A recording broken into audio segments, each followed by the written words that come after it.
is official, ladies and gentlemen. The Kyrie Irving era in Brooklyn is over. The Nets have finally pulled the trigger on a Kyrie Irving trade that will send Irving and Markieff Morris to Dallas. Wow.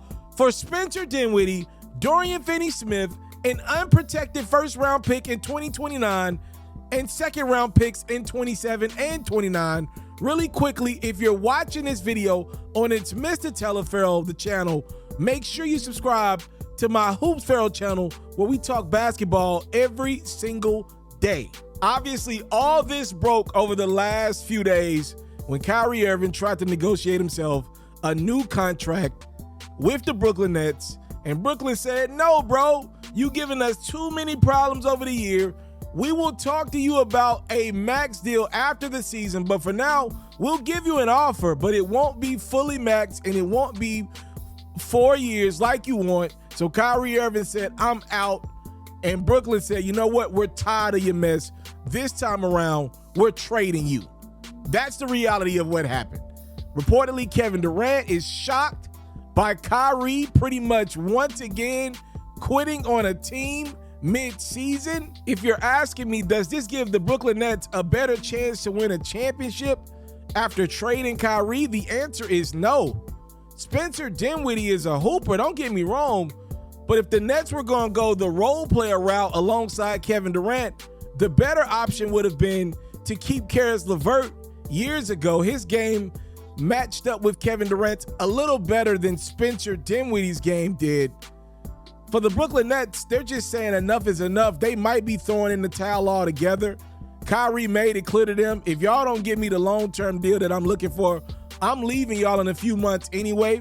Now the question is, will the Dallas Mavericks commit to Kyrie Irving for a long-term deal? If you look at it from Mark Cuban's side, I don't know if they were going to really commit to Spencer and Dorian Finney-Smith. And we talked about this in a video, I remember about a month ago, when Spencer Dinwiddie and Kyle Kuzma were exchanging words, and Spencer said something along the lines of, we got to beat the Wizards, they're actively tanking. And remember when I came on this platform and said, Spencer, all right, you could very well be involved in a trade from Dallas by the deadline with things going left, and you're one of the better players while things are going left.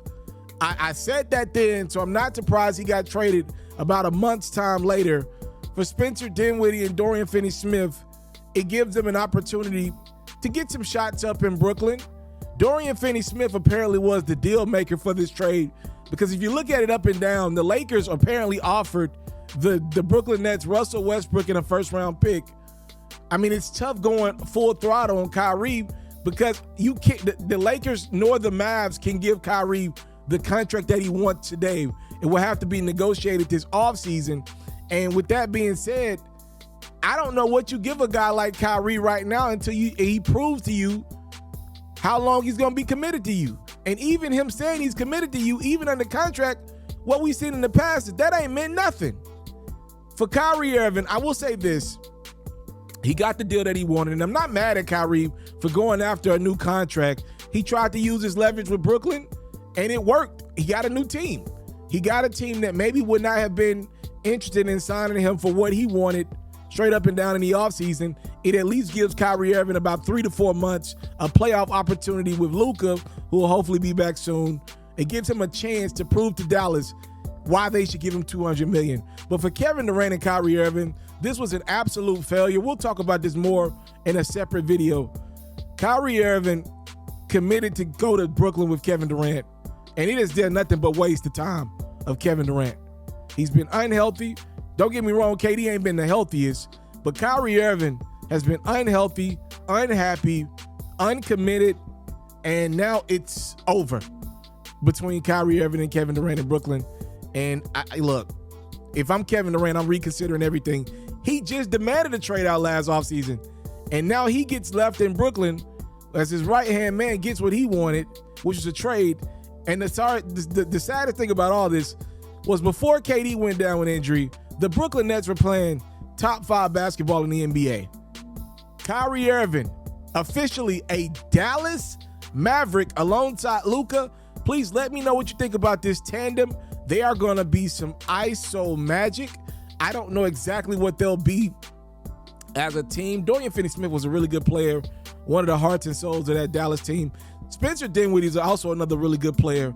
Kyrie Irving, as we know, the locker room loves him until they don't love him. That's his type of personality. The Mavericks didn't give up everything to get Kai.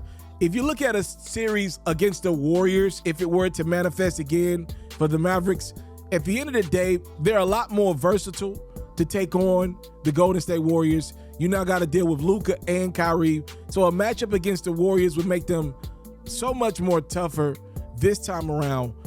But I don't think it makes them a better team against a team like Phoenix that the Mavericks were able to beat last year, right? Because I don't believe Kyrie Irving is necessarily committed to team ball. And if I'm Chris Paul, if I'm Devin Booker, I just like my chances better with Kyrie guarding me than a Spencer Dinwiddie, a taller guard who's given the Phoenix Suns fits the last time he played them. Let me know what you think about this trade for Dallas. Mark Cuban has been desperately trying to get his hands on a star-tier player in Dallas, and he gets it through trade. He acquires Kyrie Irving.